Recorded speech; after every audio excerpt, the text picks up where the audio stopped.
एक घर, तुला वाटतं का की मी मनापासून नाही मागत? 16 कॉन्टेस्टंट, ती नेहमी मनापासून सॉरी म्हणते. भांडणं, एलिमिनेशन आपल्या सगळ्यांच्या तोंडचं पाणी पळेल आणि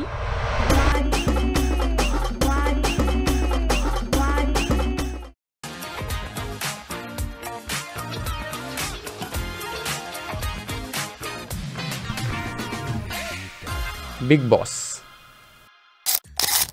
तर बिग बॉस मराठी व्हायरल होण्यामागचं पहिलं कारण आहे स्वस्त इंटरनेट. तर आधी काय व्हायचं, बिग बॉस मराठी आणि त्यासारखे सगळे शोज टी व्हीवरती टेलिकास्ट व्हायचे आणि लोकांना रिचार्ज करावं लागायचं. पण त्यावेळी टी व्हीचं रिचार्जसुद्धा खूप महाग होतं आणि घरातल्या सगळ्यांना सोबत येऊन टी व्ही पाहावा लागायचा. त्यामुळे प्रायव्हसी रिझन्स पण होते. पण 2016मध्ये एक इंटरेस्टिंग गोष्ट घडली. Every new Jio user will get Jio's data absolutely free till 31st March 2017. अंबानीच्या जिओने प्रत्येक जिओ सिम युजरला फ्री इंटरनेट जाहीर केलं आणि ह्यामुळे इंटरनेट सगळ्यांना ॲक्सेसिबल झालं. आणि याच इंटरनेटमुळे यूट्यूब, इंस्टाग्राम आणि टिकटॉकचे क्रिएटर्स वाढू लागले. जसे जसे क्रिएटर्स वाढले तसे तसे त्यांना पाहणारी ऑडियन्स आणि त्यांचे कन्झ्युमर्स सुद्धा वाढले. आणि याचमुळे मेनस्ट्रीम टीव्हीची बरीचशी व्हॅल्यू सोशल मीडियाकडे वळू लागली. बॉलिवूडच्या सेलिब्रिटीजला युट्यूबर लोकांनी रिप्लेस केलं होतं. त्यावेळी आपण बघतच होतो की भुवन बाम, कॅरी मिनाटीची कशी जादू होती ती.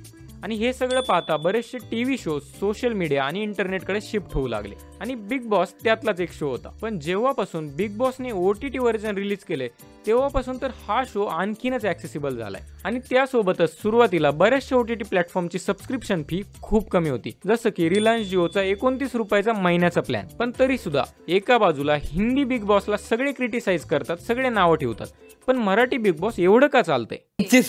तुमची आम्ही बरोबर सांभाळतोय. लावलं की नाही सासूबाईंना कामाला? आधी कसं व्हायचं ना, बिग बॉस सारख्या शोज मध्ये बरेचसे ऍक्टर्स आणि सेलिब्रिटीज यायचे ज्यांना आपण ओळखायचो, कारण आपण त्यांना रोज टीव्हीवरती पाहायचो आणि आपल्याला त्यांच्याबद्दल जाणून घेण्याची उत्सुकता होती की ते अशा सिच्युएशन मध्ये कसं वागतील. पण आता टीव्ही ऍक्टर्स आणि सेलिब्रिटीजची फेम कमी होते आणि रील स्टार आणि कॉन्टेंट क्रिएटर जास्त फेमस होत चाललेत. आणि त्याच कारणामुळे या सीझनमध्ये बिग बॉस मराठीने बऱ्याच रील स्टार्स आणि कॉन्टेंट क्रिएटर्सला इन्व्हाइट केले. फॉर एक्झाम्पल सूरज चव्हाण, ज्याला सगळे लोक एक क्रिंज कॉन्टेंट क्रिएटर म्हणून ओळखायचे. पण जसा तो शोमध्ये आला तसं लोकांना कळायला लागलं की त्याचा स्वभाव कसा आहे, त्याचं बॅकग्राऊंड काय, आणि ह्या सगळ्यामुळे लोक त्याला सपोर्ट करायला लागली. अंकिता, जी एक कोकणातली मुलगी आहे, जिच्यासोबत बऱ्याचशा मुली रिलेट करतील आणि तिची सुद्धा एक ऑडियन्स असेल. भांडी घासण्याचा ट्रॉमा आहे. ओव्हरऑल ही सगळी ऑडियन्स बिग बॉस शोची व्ह्यूअरशिप वाढवेल. आता प्रश्न हा आहे की सगळी मराठी माणसं तर बिग बॉस मराठी पाहत नाही, तरी सुद्धा आपल्याला बिग बॉस बद्दल आणि त्यातल्या कॉन्टेस्टंट बद्दल कसं काय कळतंय? लास्टच्या काही महिन्यांमध्ये माझ्यासारखंच तुम्ही पण हे नोटीस केलं आहे की अंबानीच्या लग्नात कोणते कोणते सेलिब्रिटीज आलेत. पण ही इन्फॉर्मेशन आपल्यापर्यंत पोहोचली कशी? आणि फक्त आपल्यापर्यंतच नाही तर जगातल्या बऱ्याच लोकांपर्यंत.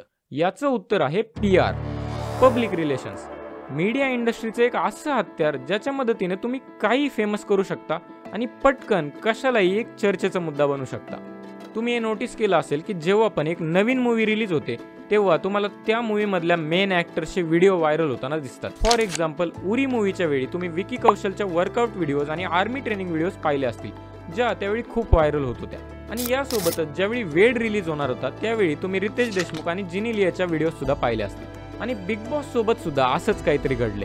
इंस्टाग्राम पेजेस जिथं बिग बॉसच्या रिलेटेड रील्स व्हायरल होत होत्या, मीम्स पेजेस जिथं बिग बॉसच्या रिलेटेड सगळ्या मीम्स पोस्ट होत होत्या, आणि यासोबतच बरेचसे युट्यूबर्स आणि रोस्टर्सने सुद्धा बिग बॉसवर व्हिडिओ बनवल्या. आणि अशा रीतीने बिग बॉस इंटरनेट, रिलेटेबल लोक आणि PRच्या मदतीने सामान्य लोकांपर्यंत पोहोचलं. तर एक शो आहे जो लोकांना एंटरटेनमेंट देतोय आणि त्या बदल्यात आपली ऑडियन्स वाढवण्याचा प्रयत्न करतोय, आपले व्ह्यूअरशिप वाढवण्याचा प्रयत्न करतोय आणि TRP वाढवण्याचा प्रयत्न करतोय. तर या सगळ्यात चुकीचं काय? जोपर्यंत लोक हा शो फक्त एंटरटेनमेंटसाठी पाहतात तोपर्यंत यात चुकीचं असं काहीच नाही. आपण सगळेच कामावरून दमून येत असतो, आपल्या सगळ्यांनाच एंटरटेनमेंटची गरज असते. पण जेव्हा लोक भांडणात इन्व्हॉल्व होतात, एक दुसऱ्याच्या पर्सनल गोष्टींमध्ये इन्व्हॉल्व होतात ना, तेव्हा ह्या सगळ्या गोष्टी निगेटिव्ह बिहेवियरकडे जातात. आणि इंटरनेटवर मी आणखी एक गोष्ट नोटीस केली की तरुण लोक एक दुसऱ्याच्या फेवरेट कॉन्टेस्टंटवरून कुणाला सपोर्ट करायचा आणि कुणाला नाही यावरून सुद्धा भांडतायत. तुम्हाला कुणाला वोट करायचे आणि कुणाला नाही हे तुम्ही ठरवू शकता आणि त्यासाठी तुम्ही वोट पण करू शकता. पण जेव्हा तुम्ही बिग बॉस सारख्या मुद्द्यांवरून एक दुसऱ्यासोबत भांडताना तेव्हा हे क्लिअर होतं की तुमच्याकडे किती सारा फ्री टाइम आहे.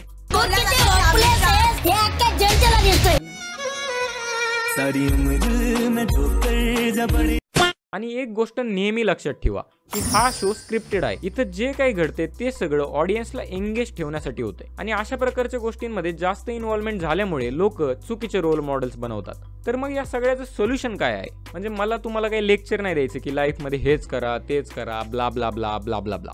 मला तुम्हाला फक्त एवढं सांगायचं की फक्त स्वतःवरती फोकस करा. तुमचे मेंटल हेल्थ, तुमचे रिलेशनशिप्स आणि तुमची पर्सनल लाईफ ही ह्या गोष्टींमुळे अफेक्ट होता कामा नये. आणि जेव्हा तुम्ही स्वतःवर फोकस कराल ना तेव्हा तुम्हाला एक गोष्ट कळेल की कॉन्टेस्टंट एक दुसऱ्यासोबत भांडून पैसा कमवून निघून जातील आणि राहाल फक्त तुम्हीच.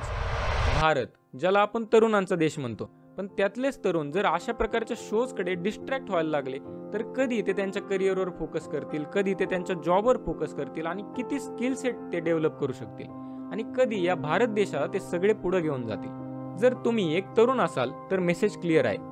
तुम्ही स्वतःवरती फोकस करा, तुमचे स्किल्स डेव्हलप करा, जॉब, करिअर याच्या सगळ्याच्या मागे लागा. जर तुम्हाला बिझनेसमध्ये इंटरेस्ट असेल तर बिझनेसेस बिल्ड करा, लोकांना एम्प्लॉयमेंट द्या. बिग बॉस सारख्या अनइम्पॉर्टंट गोष्टींमध्ये तुमचा वेळ वाया घालू नका. आणि जर तुम्हाला गरीब मराठी लोकांना सपोर्ट करायचा असेल तर तुम्ही माझा चॅनल सबस्क्राईब करू शकता. आणि माझी तुम्हाला एक आणखी विनंती राहील की ही व्हिडिओ कुणालाही हेट किंवा इन्सल्टसाठी नव्हती.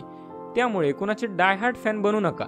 तुमच्या स्वतःच्या ग्रोथवर लक्ष द्या, कारण ते दुसरं कोणी तुमच्यासाठी करणार नाही. तुमचे जर काही ओपिनियन्स असतील तर ते तुम्ही कमेंटमध्ये शेअर करू शकता. मला ते वाचायला आवडतील.